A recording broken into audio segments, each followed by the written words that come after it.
I keep hearing there aren't enough available jobs. That's why Americans are suffering and unemployment stays pretty high.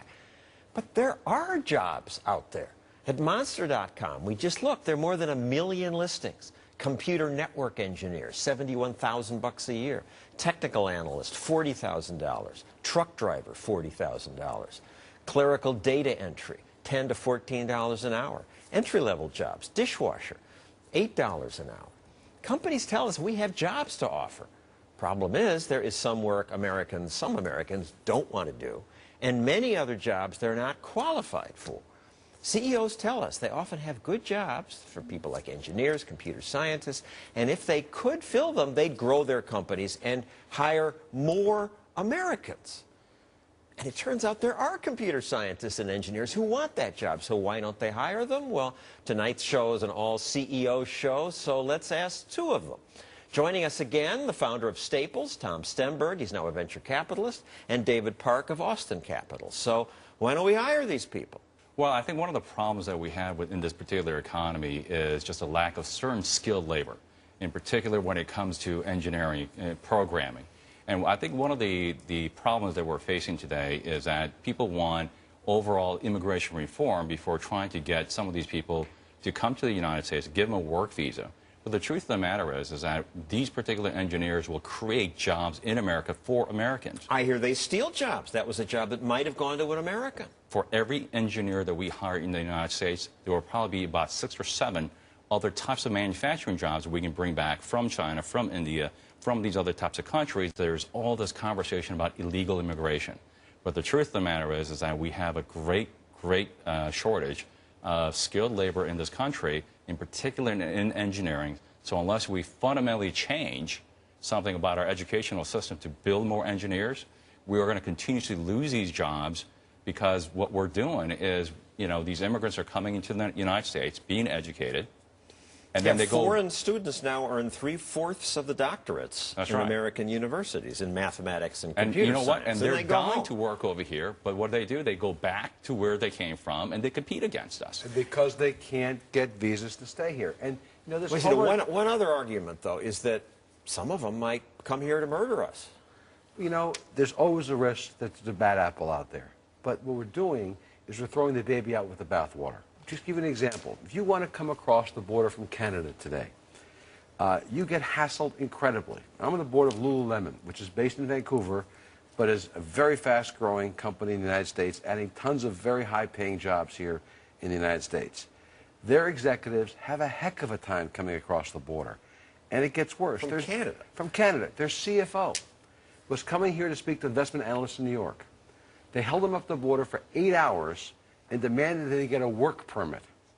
Now, I've done business in Germany, France, England. Nobody's ever asked me to get a work permit.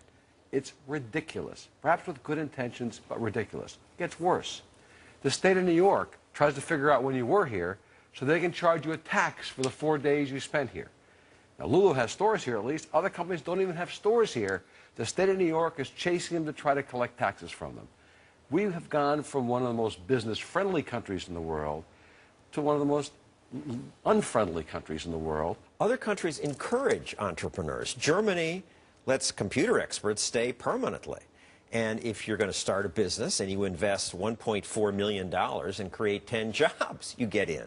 In Canada, economic contributors, as they call them, represent the largest portion of immigrants. They favor them. Absolutely we don't. Right. We favor family. We're trying to protect against Al-Qaeda, and we're killing our economy in the process. And I think one of the other problems is the process is so long.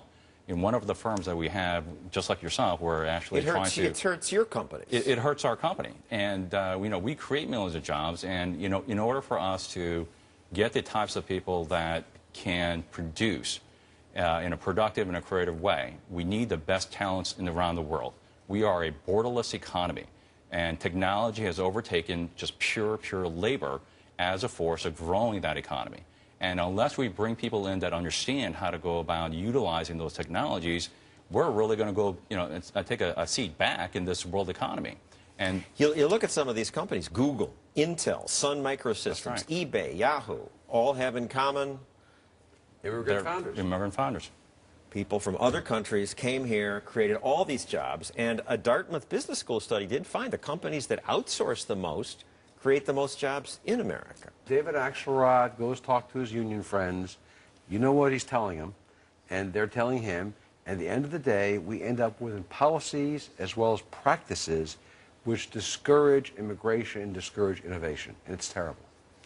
Thank you, Tom Stenberg and David Park. Coming up, two more CEOs, one who helped build America's second biggest construction material company, another who employs 180,000 people and sold me a TV set.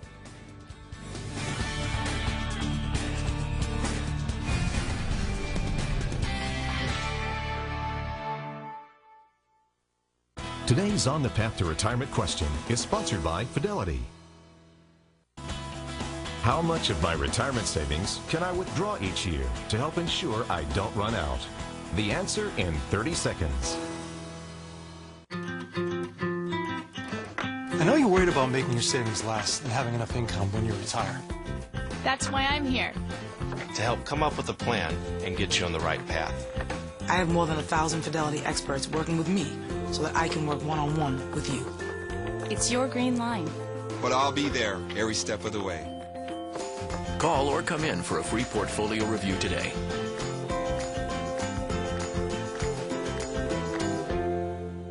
Fidelity believes in targeting